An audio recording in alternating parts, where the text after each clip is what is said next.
Hello students, आज हम historical development of physical science के बारे में डिस्कस करेंगे। मतलब इसका ऐतिहासिक विकास कैसे कैसे हुआ है भौतिक विज्ञान का। देखो बच्चों, जब हम इसके ऐतिहासिक विकास के बारे में बात करते हैं तो इसका इतिहास जो है, भौतिक विज्ञान का इतिहास उतना ही पुराना है जितना कि मानव सभ्यता का इतिहास है।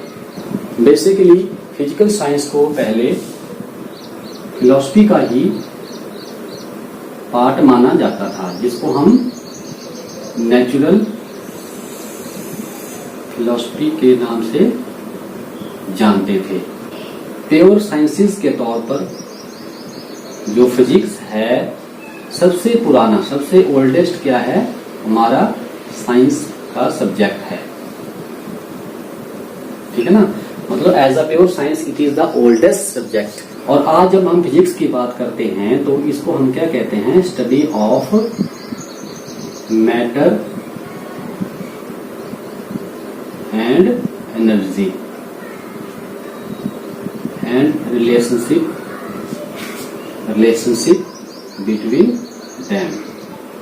मीन्स हम पदार्थ और उसकी ऊर्जा के बारे में डिस्कशन इसमें करते हैं कि उनमें क्या एक अंतर संबंध क्या है मैटर एंड एनर्जी के बीच में।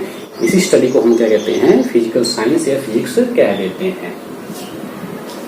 आजकल के टाइम में nowadays physics is called as the या divided in two part, classical and modern physics. जब बच्चों हम इसके हिस्टोरिकल बैकग्राउंड को देखते हैं फिजिकल साइंस के, तो इसको हम चार कालखंडों में, चार पीरियड में डिवाइड करते हैं। जिसमें सबसे पहला पीरियड जो है हमारा है एशियंट एंड मिडिएवल पीरियड, जो तकरीबन 3000 बिफोर क्राइस्ट से लेकर 1500 AD तक है। मतलब 300 ईसा पूर्व से लेकर 1500 ईसा संवत तक है। द्वितीय पीरियड है हमारे पास, सेकंड पीरियड है हमारे पास न्यू रिवोल्यूशन इन फिजिक्स, भौतिकी में नवीन क्रांति, जो हमारे पास 1500 ईसा संवत से लेकर 1700 AD तक ईसा संवत तक रखा गया है। थर्ड पीरियड है हमारे पास क्लासिकल फिजिक्स, शास्त्रीय भौतिकी जिसको हम कहते हैं। इसको हम 1700 से लेकर 1900 तक, ठीक है ना, 1900 ईसा संवत तक इस कालखंड को रखा गया है। फोर्थ पीरियड में मॉडर्न फिजिक्स आ जाती है, आधुनिक भौतिकी आ जाती है, जिसका पीरियड 1900 ईसा संवत से लेकर टिल डेट, आज तक का जो समय चल रहा है, उस तक इसका कालखंड माना गया है। जब हम बच्चों फर्स्ट पीरियड की बात करते हैं तो इस पीरियड में सबसे पुराने जो हमारा विवरण मिलता है एशियन पीरियड में, मिडिएवल, एशियन और मिडिएवल पीरियड में सबसे पहले महर्षि कन्नड़ा ने थ्योरी ऑफ एटॉमिज्म दी थी अराउंड अबाउट 200 BC। इसी पीरियड में सबसे पहले अरस्तु को, ठीक है ना, अरस्तु को महान विज्ञानी की संज्ञा दी गई थी। मतलब इनको एक वैज्ञानिक माना गया था और इन्होंने ही सबसे पहली पाठ्य पुस्तक भौतिकी पर लिखी थी। एंड अराउंड अबाउट 300 BC एक मैथमेटिशियन, ठीक है ना, यूक्लिड, ज्योमेट्री के प्रिंसिपल दिए थे, जिनका हम आज तक भी इनका हम उपयोग कर रहे हैं। And around about 250 BC Archimedes ने, ठीक है ना, आर्किमिडीज ने बेसिक प्रिंसिपल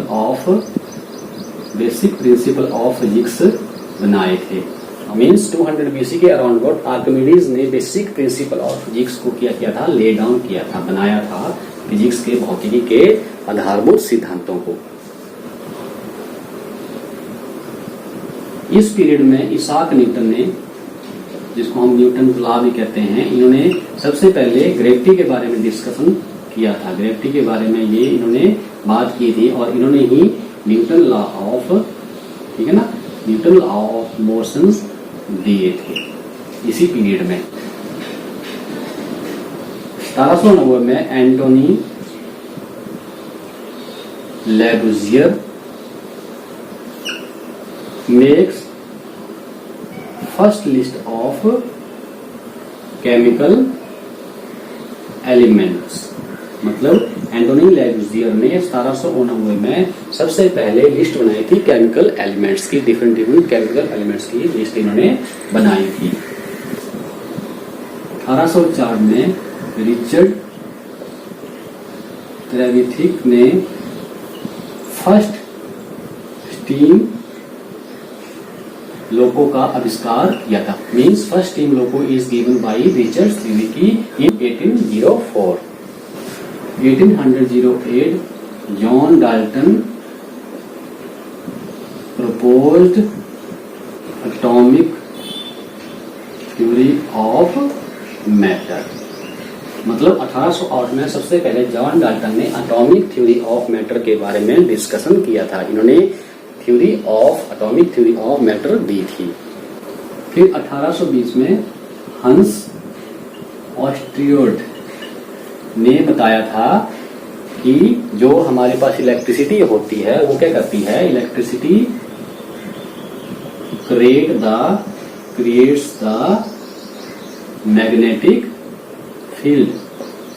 मतलब जो इलेक्ट्रिसिटी होती है, जो विद्युत ऊर्जा होती है, वो क्या करती है, मैग्नेटिक फील्ड को क्या करती है, बनाती है। ये बताया था हंस ऑस्ट्रियोड ने 1820 में। फिर 1830 में Joseph Henry and Michael Faraday ने बताया था कि जो इलेक्ट्रिसिटी जो जनरेट करती है, मैग्नेटिक फील्ड को जनरेट करती है, वो कैसे बनाती है। मतलब how it generate the magnetic field. ठीक है ना। यहाँ को तो बताया था उन्होंने, हंस ऑस्ट्रियोड ने तो बताया था कि इलेक्ट्रिसिटी क्या करती है, मैग्नेटिक फील्ड को बनाती थी। परंतु 1830 में Joseph Henry and Michael Faraday ने सबसे पहले बताया था कि ये कैसे बनाती है, इलेक्ट्रिसिटी कैसे जनरेट करती है मैग्नेटिक फील्ड को। फिर 1860 में एंटनी लैनियोर ने फर्स्ट पेट्रोल कार इंजन बनाया था। मतलब एंटनी लैनियोर ने 1860 में सबसे पहले पेट्रोल कार इंजन का आविष्कार किया था। 1865 में जेम्स मैक्सवेल ने give the idea of electromagnetic field. Means यह मैक्सवेल ने 1865 में क्या दिया था, सबसे पहले इलेक्ट्रोमैग्नेटिक फील्ड का आइडिया दिया था। फिर है 1869 में Mendeleev periodic table of element बनाया था, क्रिएट किया था। मेंडलीफ ने सबसे पहले एलिमेंट्स का पीरियोडिक टेबल को क्या किया था, बनाया था मेंडलीफ ने 1869 में। फिर आता है हमारे पास 1897 में जे थॉमसन ने इलेक्ट्रॉन की खोज की थी। Discovery of electron by J Thomson in 1897। फिर आता है 1900 में मैक्स प्लांक ने क्वांटम थ्योरी दी थी मैक्स प्लांक ने 1900 AD में। फिर 1903 में बच्चों आपको पता है जैसे कि राइट ब्रदर ने सबसे पहले क्या किया था, ह्यूमन एयरक्राफ्ट बनाया था और इन्होंने इसकी उड़ान भी करके देखी थी। Oliver and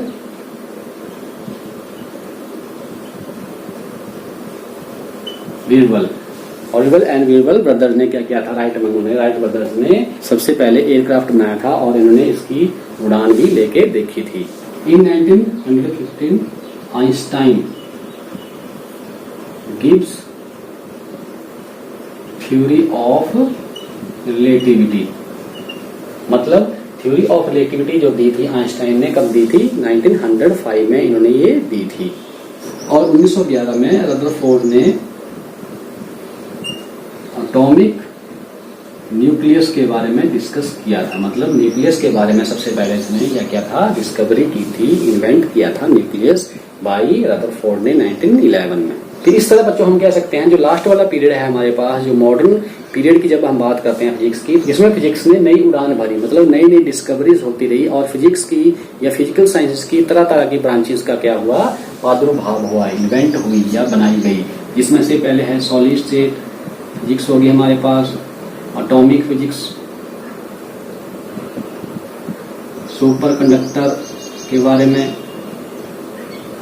super computers, laser, optical fibres, micro electronics. तो इस तरह से कई ब्रांचेस आई फिजिकल साइंस की, फिजिक्स की, जिसने विज्ञान में नई नई क्या थी हमारे पास नई नई खोजें और इसका विकास हुआ। तो बच्चों ये थी इसकी ब्रीफ डिस्क्रिप्शन, मतलब इसका हिस्टोरिकल बैकग्राउंड कैसा था कैसे कैसे ये हिस्टोरिकली क्या है डेवलप हुई है। कल हम जो इंडियन जो साइंटिस्ट हैं उन्होंने क्या कंट्रीब्यूट किया है फिजिकल साइंस की ग्रोथ में, इसके बारे में हम डिस्कशन करेंगे। Okay students, thank you.